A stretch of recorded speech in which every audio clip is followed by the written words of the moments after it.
উপস্থিত সকলোলৈকে মই মান্য অনুসাৰে শ্ৰদ্ধা, ভক্তি আৰু সেৱা জনাইছোঁ।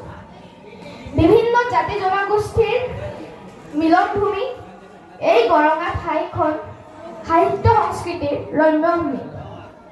এই ঠাইৰ পৰাই কেইবাজনো ব্যক্তিয়ে সাহিত্য সংস্কৃতিৰ ক্ষেত্ৰখনত নিজকে প্ৰতিষ্ঠা কৰিবলৈ সক্ষম হৈছে। ইয়াৰে ভিতৰত চম্পা শৰ্মা, ৰাণা আহমেদ, দেৱজ্যোতি হাজৰিকা, ৰামকৃষ্ণ ৰয় অন্যতম। পূৰ্বৰে পৰা সাহিত্য সংস্কৃতিৰ পৰিৱেশ থকাৰ বাবে এই নৱপ্ৰজন্মক সাহিত্য সংস্কৃতিৰ ক্ষেত্ৰত আগবঢ়াই নিবলৈ এই অঞ্চলৰ ব্যক্তিসকলে বিভিন্ন কৰ্মশালাৰ আয়োজন কৰি আহিছে।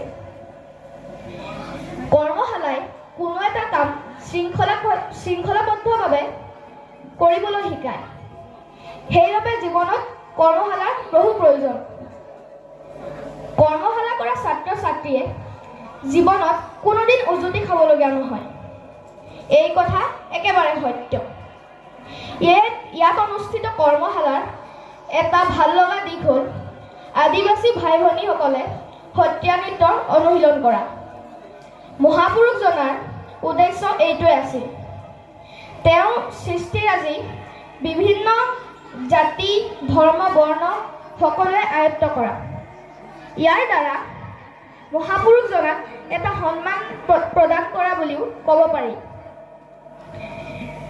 কৰ্মশালাত আগলৈকে এনেকৈ আগবাঢ়ি যায় আৰু আজিৰ অনুষ্ঠানটো সুন্দৰভাৱে পাৰ হৈ যায়, মই তাৰে কামনা কৰিছোঁ।